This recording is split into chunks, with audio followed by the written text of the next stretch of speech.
Today I have the privilege of presenting before Council a memorandum from the Ministry of Transportation on behalf of one of its agencies, namely the Nigerian Railway Corporation. The memo sought Council's approval to purchase spare parts and undertake the repairs and overhaul of one of its critical cranes, namely KRC 800 number 170206, which had previously been advertised in the newspapers and the Federal Tenders Journal. Council considered the memorandum. This crane is required by the corporation for emergency repairs of the corporation's rolling stock.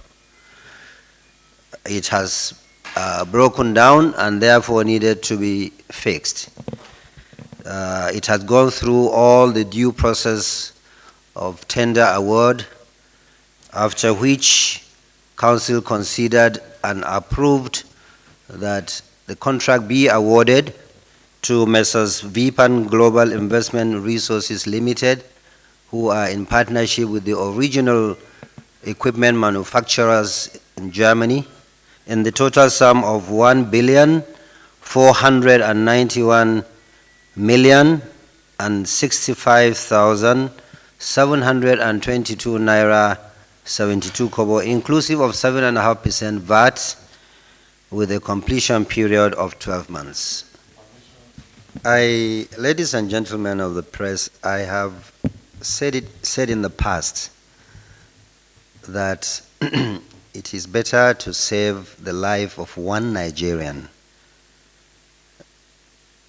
To save the life of one Nigerian than risk the lives of many Nigerians.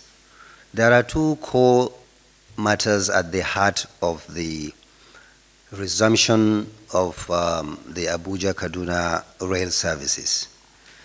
And these core issues are: one,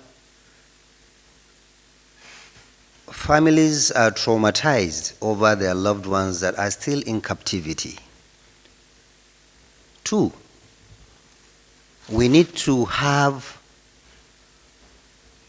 a surveillance and monitoring system on the rail track that would ensure that such incidents never happen again. So we are pursuing these two things at the same time, trying to get the victims of the kidnap released, and at the same time looking for the best solution in terms of surveillance.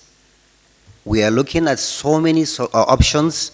We want to go for the best one, a sustainable one, and don't forget, ultimately, whatever we have as a template between Abuja and Kaduna that succeeds would also serve the thousands of kilometers of rail lines across the country.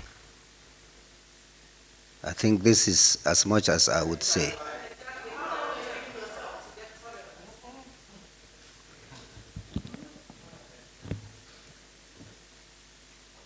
If I give you a timeline now, I'll be lying to you. But I can tell you one thing. We are working day and night. Look, we are looking at solutions that are technology-based. And you know, technology changes every day.